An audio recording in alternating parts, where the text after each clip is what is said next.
ನಮಸ್ಕಾರ. ಚುನಾವಣಾ ಫಲಿತಾಂಶ ಅಂದ್ರೆ ಅದು ಕೇವಲ ಅಂಕಿಸಂಖ್ಯೆಗಳ ಆಟ ಅಲ್ಲ. ಅದು ಒಂದು ಕ್ಷೇತ್ರದ ಜನರ ಕನಸುಗಳು, ಅವರ ನಿರೀಕ್ಷೆಗಳು, ಅವರ ಹತಾಶೆಗಳ ಒಟ್ಟು ಕಥೆ. ಇಂದು ನಾವು ಕರ್ನಾಟಕದ ಗದಗ ಕ್ಷೇತ್ರದ ಆ ಕಥೆಯನ್ನೇ ಆಳವಾಗಿ ಅರ್ಥ ಮಾಡ್ಕೊಳ್ಳೋ ಪ್ರಯತ್ನ ಮಾಡ್ತಾ ಇದ್ದೀವಿ. ಕರ್ನಾಟಕದ ಹೃದಯ ಭಾಗದಲ್ಲಿರೋ ಗದಗ, ಇದು ಒಂದೇ ಸಮಯದಲ್ಲಿ ಎರಡು ಬೇರೆ ಬೇರೆ ಪ್ರಪಂಚಗಳನ್ನ ತನ್ನೊಳಗೆ ಇಟ್ಕೊಂಡಿದೆ.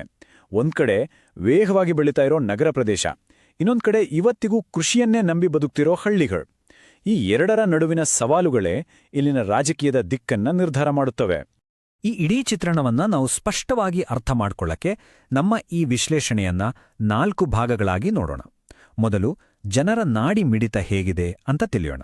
ಅಂದರೆ 2 ಚುನಾವಣೆಗಳ ಫಲಿತಾಂಶದ ಹಿಂದಿನ ಕಥೆ ಏನು ಅಂತ ನೋಡೋಣ.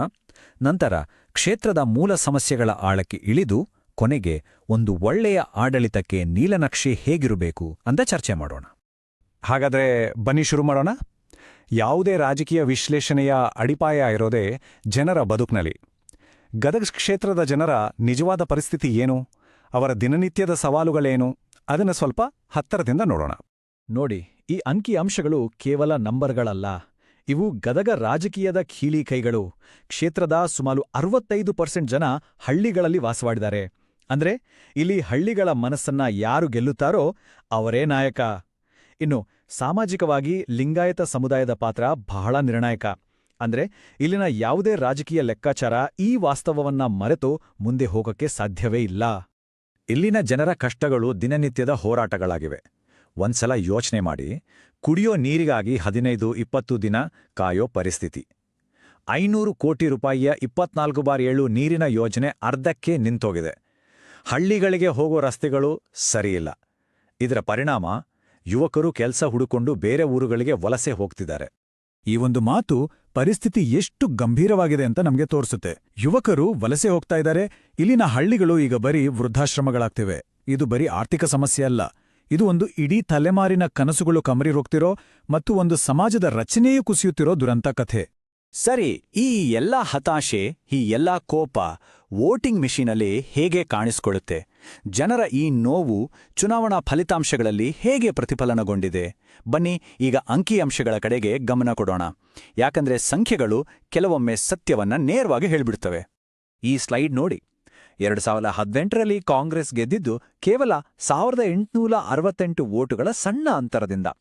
ಆದರೆ 5 ವರ್ಷದಲ್ಲಿ 2023ರಲ್ಲಿ ಏನಾಯಿತು ನೋಡಿ. ಗೆಲುವಿನ ಅಂತರ 15,000 ದಾಟಿದೆ. ಅಂದ್ರೆ ಗೆಲುವಿನ ಅಂತರ ಸುಮಾರು 8 ಪಟ್ಟು ಹೆಚ್ಚಾಗಿದೆ. ಇದು ಕೇವಲ ಒಂದು ಪಕ್ಷದ ಗೆಲುವಲ್ಲ, ಇದು ಜನರ ಒಂದು ಸ್ಪಷ್ಟವಾದ ಗಟ್ಟಿಯಾದ ತೀರ್ಪು. ಈ ವೋಟ್ ಶೇರ್ ಬದಲಾವಣೆ ಆ ತೀರ್ಪನ್ನ ಇನ್ನಷ್ಟು ಸ್ಪಷ್ಟಪಡಿಸುತ್ತೆ. ಕಾಂಗ್ರೆಸ್ ತನ್ನ ಮತಗಳಿಕೆಯನ್ನ ಸುಮಾರು 4.4% ಹೆಚ್ಚಿಸಿಕೊಂಡ್ರೆ ಬಿಜೆಪಿ 3.3% ಮತಗಳನ್ನ ಕಳ್ಕೊಂಡಿದೆ. ಇದು ಆಕಸ್ಮಿಕವಾಗಿ ಆಗಿದ್ದಲ್ಲ. ನಾವು ಮಾತಾಡಿದ್ವಲ್ಲ, ನೀರಿನ ಸಮಸ್ಯೆ, ಕೆಲಸ ಇಲ್ದಿರೋದು, ಅಭಿವೃದ್ಧಿಯ ಕೊರತೆ, ಇದೆಲ್ಲದರ ನೇರ ಪರಿಣಾಮ ಇದು. ನಮ್ಮ ಸಂವಿಧಾನ ಪ್ರತಿಯೊಬ್ಬರಿಗೂ ಗೌರವಯುತವಾಗಿ ಬದುಕುವ ಹಕ್ಕನ್ನು ನೀಡುತ್ತೆ. ಆ ಗೌರವಕ್ಕೆ ಧಕ್ಕೆಯಾದಾಗ ಜನರು ತಮ್ಮ ಅಭಿಪ್ರಾಯವನ್ನ ಜವಾಬ್ದಾರಿಯುತವಾಗಿ ವ್ಯಕ್ತಪಡಿಸ್ತಾರೆ. ಹಾಗಾದ್ರೆ ಇಷ್ಟೊಂದು ದೊಡ್ಡ ಬದಲಾವಣೆಗೆ ನಿಜವಾದ ಕಾರಣ ಏನು? ಮೇಲ್ನೋಟಕ್ಕೆ ಕಾಣಿಸೋ ಸಮಸ್ಯೆಗಳಾ, ಅಥವಾ ಅದಕ್ಕಿಂತ ಆಳವಾದ ವ್ಯವಸ್ಥಿತವಾದ ಬೇರುಗಳು ಏನಾದರೂ ಇದೆಯಾ? ಇದರ ಹಿಂದಿನ ಏಕೆ ಅನ್ನೋದನ್ನೇ ಈಗ ಕೆದಕಿ ನೋಡೋಣ. ಈಗ ನಾವು ಆ ಏಕೆ ಅನ್ನೋ ಪ್ರಶ್ನೆಗೆ ಉತ್ತರ ಹುಡ್ಕೋಕೆ ಹೊರಟಿದ್ದೀವಿ. ಮತದಾರರ ಮನಸ್ಸನ್ನ ಇಷ್ಟೊಂದು ದೊಡ್ಡ ಮಟ್ಟದಲ್ಲಿ ಬದಲಾಯಿಸಿದ ಆ 3 ಪ್ರಮುಖ ವ್ಯವಸ್ಥಿತ ಸಮಸ್ಯೆಗಳು ಯಾವುವು ಅಂತ ನೋಡೋಣ. ಮೂಲಭೂತವಾಗಿ 3 ಸಮಸ್ಯೆಗಳು ಇಲ್ಲಿ ಎದ್ದು ಕಾಣುತ್ತಾ ಇದೆ. ಮೊದಲನೆಯದು ಕಲ್ಯಾಣ ಯೋಜನೆಗಳ ಮೇಲಿನ ಅವಲಂಬನೆಯಿಂದಾದ ಒಂದು ರೀತಿಯ ನಿರಾಸಕ್ತಿ. ಎರಡನೆಯದು ಕಣ್ಣಿಗೆ ಕಾಣುವ ಅಭಿವೃದ್ಧಿಯ ಅಂತರ. ಮತ್ತು ಮೂರನೆಯದು ಯುವ ಜನತೆಯನ್ನ ಕಾಡುತ್ತಿರುವ ಉದ್ಯೋಗದ ದೊಡ್ಡ ಬಿಕ್ಕಟ್ಟು. ಈ ವೆಲ್ಫೇರ್ ಫಟೀಗ್ ಅಂದ್ರೆ ಏನು? ಅಂದ್ರೆ ಜನ ಹೇಳ್ತಿದ್ದಾರೆ, ನಮ್ಗೆ ಬರೀ ಸಹಾಯಧನ ಸಾಲ್ದು, ಅದು ನಮ್ಮನ್ನ ರಕ್ಷಿಸ್ಬೋದು, ಆದ್ರೆ ನಮ್ಮನ್ನ ಬೆಳೆಸಲ್ಲ. ನಮ್ಗೆ ಸ್ವಾಭಿಮಾನದಿಂದ ಬದುಕೋಕೆ ಒಂದು ದಾರಿ ಬೇಕು ಅಂತ. ಅವ್ರಿಗೆ ಬೇಕಿರೋದು ಒಂದು ಸ್ಥಿರವಾದ ಗೌರವಯುತವಾದ ಕೆಲ್ಸ. ಇದು ಜನರ ಮನಸ್ಥಿತಿಯಲ್ಲಾಗಿರೋ ಒಂದು ಬಹಳ ದೊಡ್ಡ ಬದಲಾವಣೆ. ಇದನ್ನೋಡಿ, ಇದು ಹಾಲಿ ಅಭ್ಯರ್ಥಿಯ ರಿಪೋರ್ಟ್ ಕಾರ್ಡ್ ಇದ್ದ ಹಾಗೆ.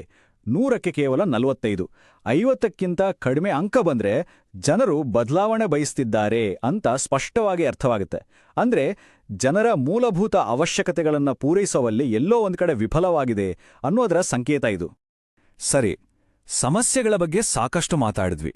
ಈಗ ಪರಿಹಾರದ ಕಡೆ ನೋಡೋಣ. ಬರೀ ಟೀಕೆ ಮಾಡೋದು ಸುಲಭ, ಅದರ ಒಂದು ರಚನಾತ್ಮಕ ದಾರಿ ತೋರಿಸೋದು ಹೇಗೆ? ಕೊಟ್ಟ ಭರವಸೆಗಳನ್ನ ಮಾಡಿ ತೋರಿಸೋದು ಹೇಗೆ? ಗದಗ ಕ್ಷೇತ್ರದ ಆಡಳಿತಕ್ಕೆ ಒಂದು ನೀಳನಕ್ಷೆ ಹೇಗಿರ್ಬೋದು? ಒಂದು ಸ್ಪಷ್ಟವಾದ ಮಾಡಿ ತೋರ್ಸ್ಬಹುದಾದ ಯೋಜನೆಗೆ 3 ಗಟ್ಟಿ ಕಂಬಗಳು ಬೇಕು. ಮೊದಲನೇದು ಜನರಿಗೆ 24 ಗಂಟೆ ನೀರು ಒದಗಿಸೋದು. ಎರಡನೇದು ಸ್ಥಳೀಯವಾಗಿ 10,000 ಉದ್ಯೋಗಗಳನ್ನು ಸೃಷ್ಟಿ ಮಾಡೋದು. ಮತ್ತು ಮೂರನೇದು ಯುವಕರಿಗಾಗಿ 2 ಹೊಸ ಕೌಶಲ್ಯ ಕೇಂದ್ರಗಳನ್ನು ಪ್ರಾರಂಭಿಸೋದು. ಈ ಸ್ಲೈಡ್ನಲ್ಲಿ ಒಂದು ಮುಖ್ಯವಾದ ವಿಷಯ ಇದೆ. ಇದು ಕೇವಲ ಪ್ರಾಮಿಸ್ ಲಿಸ್ಟ್ ಅಲ್ಲ, ಪ್ರತಿಯೊಂದಕ್ಕೂ ಒಂದು ಟಾರ್ಗೆಟ್ ಇದೆ ಮತ್ತು ಅದರಿಂದ ಜನರಿಗೆ ಏನ್ ಸಿಗುತ್ತೆ ಅನ್ನೋ ಸ್ಪಷ್ಟತೆ ಇದೆ. 18 ತಿಂಗಳಲ್ಲಿ 90% ಜನರಿಗೆ ನೀರು ಕೊಟ್ರೆ ಅವರ ಆರೋಗ್ಯ ಮತ್ತು ಬದುಕಿನ ಗೌರವ ಹೆಚ್ಚಾಗುತ್ತೆ. ಹಳ್ಳಿಗುಡಿ ಕೈಗಾರಿಕಾ ಪಾರ್ಕ್ನಿಂದ 10,000 ಕೆಲಸಗಳು ಸೃಷ್ಟಿಯಾಗ್ತಾರೆ. ಕೌಶಲ್ಯ ಕೇಂದ್ರಗಳಿಂದ ಪ್ರತಿ ವರ್ಷ ಸಾವಿರಾರು ಯುವಕರು ಹೊಸ ಆರ್ಥಿಕತೆಗೆ ಸಿದ್ಧರಾಗುತ್ತಾರೆ. ಉತ್ತಮ ಆಡಳಿತ ಜನರ ವೈಯಕ್ತಿಕ ಮಾಹಿತಿಯನ್ನು ಜವಾಬ್ದಾರಿಯುತವಾಗಿ ಬಳಸಿಕೊಳ್ಳುತ್ತೆ. ಅವರ ಒಪ್ಪಿಗೆ ಪಡೆದು ಅವರ ಒಳಿತಿಗಾಗಿ ಮಾತ್ರ ಬಳಸುತ್ತೆ. ಇದು ನಂಬಿಕೆಯ ಅಡಿಪಾಯ. ಅಂದ್ರೆ ಇದು ಕೇವಲ ರಸ್ತೆ, ನೀರು, ಕಟ್ಟಡಗಳ ವಿಷಯವಲ್ಲ, ಇದು ಒಂದು ದೊಡ್ಡ ಬದಲಾವಣೆಯ ವಿಷಯ. ಚುನಾವಣೆ ಸಮಯದ ರಾಜಕೀಯದಿಂದ ಆಚೆ ಬಂದು ದಿನನಿತ್ಯದ ಆಡಳಿತದ ಬಗ್ಗೆ ಯೋಚಿಸುವುದು, ಬರೀ ಭರವಸೆಗಳನ್ನ ಕೊಡೋದ್ರಿಂದ ಆ ಭರವಸೆಗಳನ್ನ ಈಡೇರಿಸುವ ವ್ಯವಸ್ಥೆಗಳನ್ನ ಅಂದ್ರೆ ಪೈಪ್ಲೈನ್ಗಳನ್ನ ಕಟ್ಟುವ ಕಡೆಗೆ ಸಾಗೋದು. ನೀವು ಜನರನ್ನ ಕೇಂದ್ರವಾಗಿಟ್ಟುಕೊಂಡು ನಾಯಕರಾಗಲು ಮತ್ತು ನಿಮ್ಮ ಕ್ಷೇತ್ರವನ್ನು ಉನ್ನತೀಕರಿಸಲು ಬಯಸಿದರೆ blueprintstrategies.ai ಅನ್ನು mgr@blueprintstrategies.ai ನಲ್ಲಿ ಸಂಪರ್ಕಿಸಿ ಅಥವಾ 0804 204 ವನ್ನು 602ಗೆ ಕರೆ ಮಾಡಿ. ರಾಜಕೀಯವನ್ನು ಮೀರಿದ ಉದ್ದೇಶ